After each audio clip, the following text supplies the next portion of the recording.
Hey Ron, if you want to connect Stitch to another app or tool like Antigravity, Claude, or any automation, you will need an API key from Stitch. And in this video, I will show you where to find it and how to create it. So it's very simple. You just have to go to your profile. So firstly, make sure you are logged into your account and you want to go to Stitch settings. Here, if you scroll, you can already see the API key section. And if you don't have any keys, you will see no keys to display and you have to click on create key.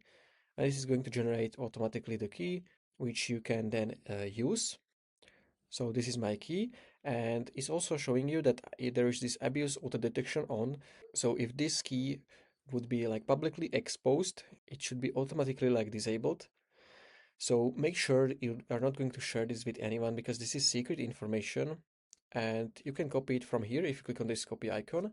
And now, for example, you can use it, let's say, in anti-gravity. So how you can use this, you have to like go to your agent and you want to click on those additional options, MCP servers, and you want to simply install Stitch MCP server.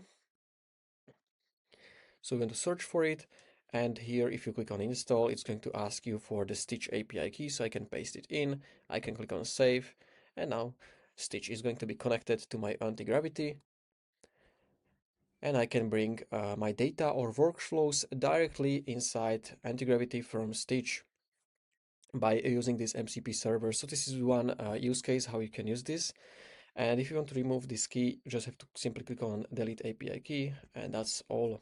This is going to be all for this video, how you can create an API key in Stitch. If you found this video helpful, please consider subscribing for more tutorials like this one.